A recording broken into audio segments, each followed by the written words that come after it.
So the 2020 election just happened, huh, Ivan? Yeah. What a fucking show that was, huh? I feel disappointed. You feel disappointed. I truly feel disappointed. Why? It's no, like, if anybody knows me, it's no big surprise. I consider myself a centrist, leaning more towards the liberal side.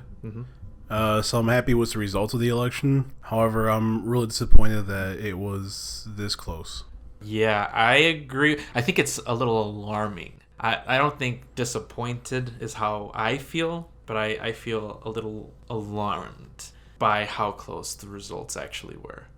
So how did you feel leading up to the election, in the days leading up to the night of election night? I felt pretty confident Biden was going to win by a good margin. Yes. I mean, honestly, yeah, that was my whole feeling of it. I mean, I was in kind of a weird spot this entire time because I wasn't home with like family or friends watching the election. I was away on a work trip, so I was just the entire time just kind of like sitting in my hotel room, staring at my TV, eating like lean cuisines and cold pizza. And you were watching the TV religiously. Yeah, like I had the TV on, I had my laptop out, and I had my cell phone out too the entire time. And you were confident the whole time that Biden was going to win? I was confident up until the day it happened. And then day one, I was like, oh, man. I feel like I was the opposite. I feel like I thought there was no way Biden could win. Because there hasn't been a lot of presidents, right, that have been one-term presidents. It's very uncommon for that to happen. So I was fairly sure that Trump was going to win again. Until election night, when the results were coming in, and it was looking pretty evenly. It was looking pretty split. And I was like, oh, there's a chance he might pull it off against all odds. So I used to be pretty sure that Trump was going to win again. Yeah. And then I kept seeing something that kind of swayed me a little bit into thinking that maybe Biden had a chance. Yeah, I've taken a lot of trips recently, like long drives. And one of my recent trips to South Dakota, I'm driving through rural South Dakota, and there's like literally nothing around me except for like farmland, and like every few like houses you see, this giant Trump flag or like MAGA 2020 whatever.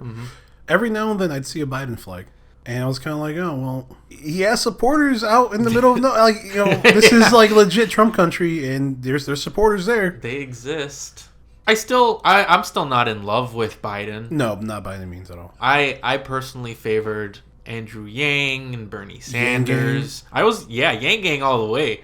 I don't know. I liked Elizabeth Warren, Pete Buttigieg. I feel like Biden was probably my fifth, sixth choice, and I wasn't sure if a lot of other Americans were going to feel that way as well. I think a lot of them did. Yeah, so I was surprised to see how much support Biden got. I don't know if it was so much support for Biden or support against Donald Trump. I think it was the latter. Yeah, so many people were singularly focused on getting Trump out of office so bad that it didn't really matter who the other candidate was. Well, I mean, like, I don't know if you've heard it before. I've definitely heard it before. People were saying, like, a vote for anything but Biden is a vote for Trump.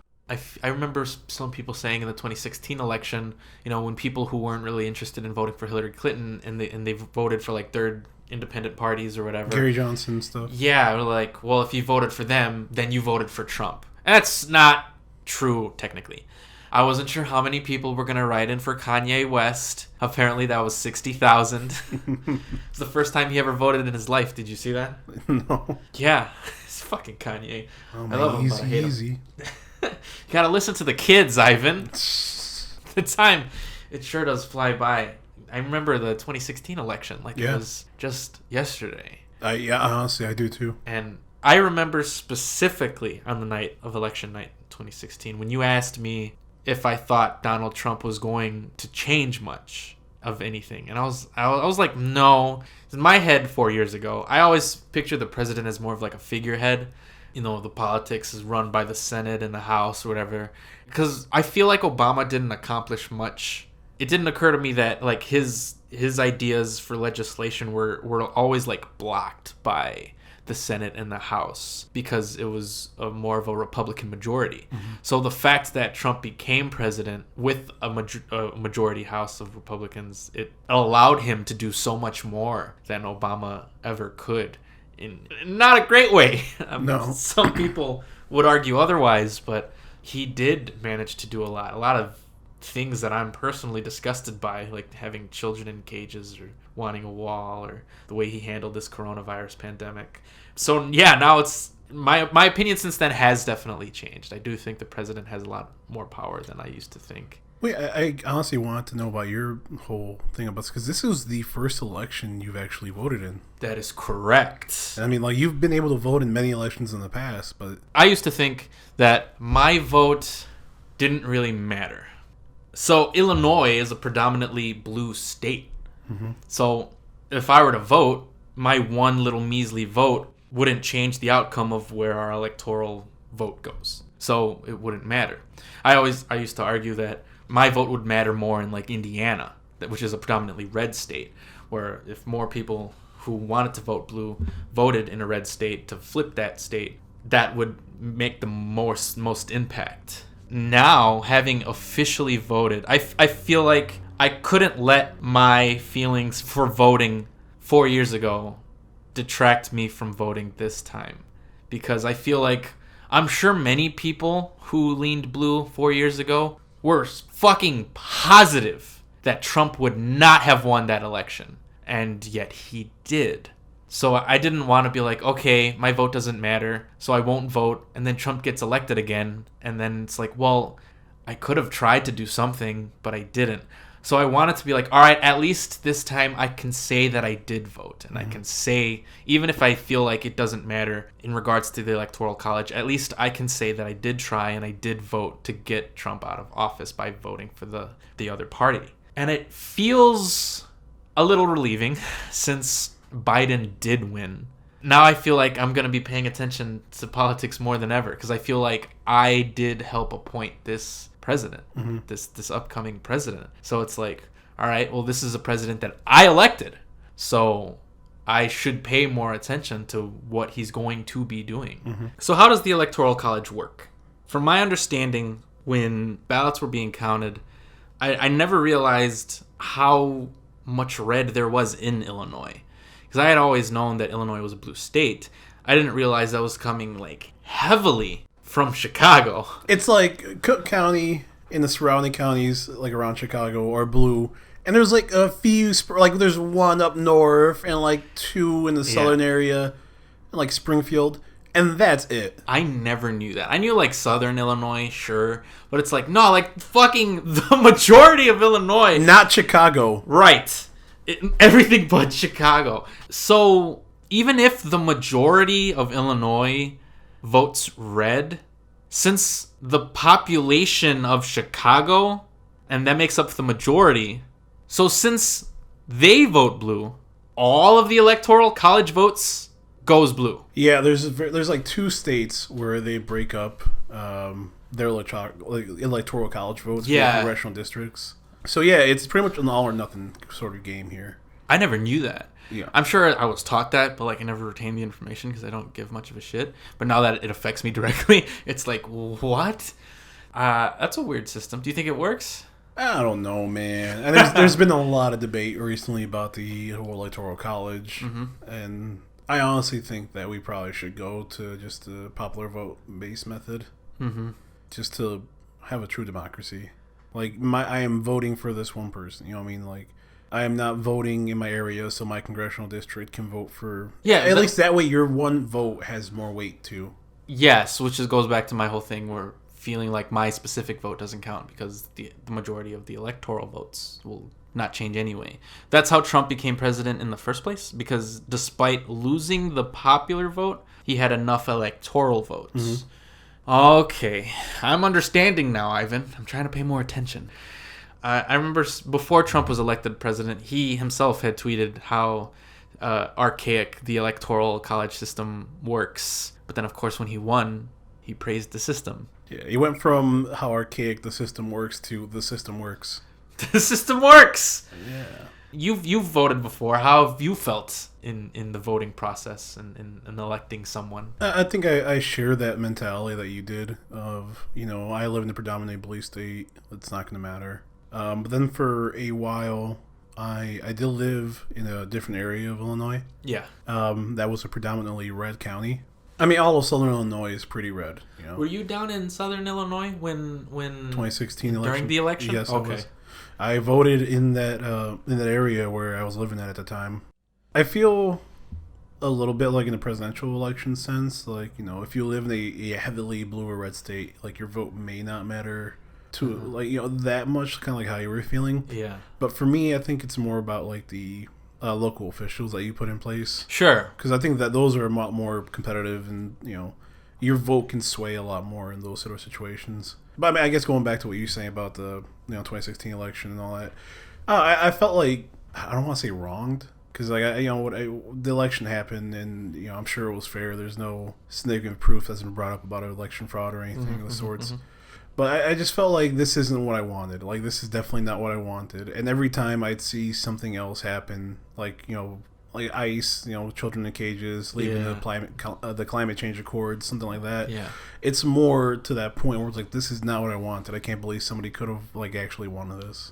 Yeah. So, are you looking forward to potentially seeing a change in that? I am. I'm definitely looking forward. The next 100 days, you know, they're going to be very significant. I think they might be one of the most important 100 days of any presidency in the past.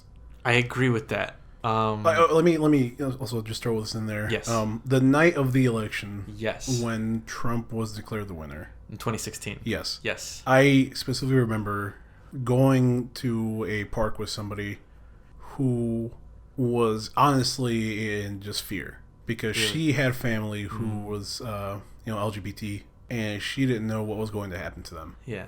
Well, obviously, like they're not gonna be attacked or imprisoned or anything, but just having their right to marriage or anything of the sorts taken from them, or to healthcare or anything like it was very worrying for that person. And I totally see why it was, and I think in retrospect, maybe they were justified in that fear. On election night, I was very fearful. My girlfriend wanted to come over, and I was like, maybe you should stay home. She's like, why? I'm like, well, this has been a very heated year. There have been plenty of riots going on for very serious matters. And I was like, in case anything happens and anything breaks out, people start getting a little hectic, I don't want to feel like you're unsafe going home late at night. And she was like, oh, okay. You think Trump's going to win? So I told her, no, I'm afraid that Biden's going to win and that Trump supporters are going to flip the fuck out. Yeah. And, not support the actual outcome, which is kind of what's happening. But there has been, thankfully, no outbursts of violence so far. But I was very fearful, and I was like, what's going to happen? And I never remember feeling that fearful and afraid of something potentially bad happening over just the outcome of an election. And I know there are people on the other side who feel fearful of Biden winning and Democratic supporters acting violently. It's like they're fearful of us the same way we're fearful of them. It's like, why even is that? There's such a divide between both parties and both party supporters. It's really baffling to me. I don't know if the divide's grown as much as those who support each side of the divide have become more vocal. That's true, but I think that goes back to what we said way earlier about how split the vote actually was. There is 4 million votes. That's it. That differentiated Trump from Biden winning. That paints kind of a picture of where America's at right now. It's basically 50-50, one side or the other, black or white. So I think there is actually a divide. I think everyone's just more vocal now with everything. Social media has exploded so much over the past 10 years. And Trump being president allowed for this discourse, this rhetoric, and people being able to, say whatever they want with no consequences. So I think there is a divide and there is animosity between both sides. And I think we're only now able to see it because Trump was in the president's seat. You know what I mean? Yeah. I've definitely, there's no question about it. Trump definitely helped to spread that divide. Yeah, it's like he fed off that. The more he would divide, it's like the divide was there was a crack, and Trump was just a wedge that dived further and further and separated both parties. Well, it's like he fed into the fear culture. Yeah. I think Biden can change things, but it's going to take a while for him to unify this great divide that we've seen happen. I mean, you saw that on his speech. It was calling for people to unite, to come together. I gotta tell you, it was so fucking relieving to watch someone speak so much about like unification, and it was such a like relief to watch someone act presidential. As weird as that sounds, Trump normalized the presidency being this like just weird bully who just picks on people if things don't go his way, which is always the way he's been. So I feel like it's nice to have someone for politics to be boring again. There are going to be days where we don't even think about Biden, and just a normal average day, or as opposed to Trump every day there was something Trump did that was like, ugh, you serious? Mm-hmm. So that it is a little relieving. For being fearful, like from Tuesday night all the way till Friday, not knowing what the fuck is going to happen, to finally having an answer, like Trump is going to leave the White House and someone new will take over, and that person is probably going to try to at least act more presidential, if nothing else. That was relieving. It was comforting, until of course Trump announces that he's not willing to concede. Yep. And that there's a whole bunch of voter fraud going on, which is like baseless accusations. So how do you think? There's a handful of days until Trump has to step down if nothing is changed in the recount. How do you think that's going to go down? Honestly, I think he's going to go out with a whimper. I think he's doing a lot of saber rattling right now, just like, trying to build his base to support him in this. But I think when it truly comes down to it, he's just going to leave the White House. Just a sad man with nothing left behind him but this, shit show of a, legacy. I wish that were true. I don't know if I believe that to be true. Because even if he gets kicked out of the White House, like they have to drag his ass out, he still exists. He's still a person with an opinion that apparently half the country fucking cares about. So he's still going to be like loudmouthed and whiny and crybaby-esque. Even if he's not president and the media is not covering everything he tweets, he's still going to be there. He's still going to be like the same way with Obama, when he would cite baseless conspiracy theories. Oh, he was born in Kenya. Oh, he wasn't born in... How long is it going to take before he starts throwing in the same shit at Joe Biden? But I truly feel like he's going to lose a lot of his base. I truly don't think that like a lot of people support Trump as much as they support the Republican Party. I feel like once he's out of office, like people are always focused on the right now, on what's happening right now, what's currently going on. Like there's no foresight, there's no like looking back. They always care about what's happening right now. We have very short attention spans at this point. Mm-hmm. And I think once he's out of the limelight, he's just gonna fade into obscurity. At most, I think he's gonna become like a fucking like a pundit on like Fox News. I don't know. I think he would still try and save his base, because I don't think there's anything stopping him from trying to run again in 2024.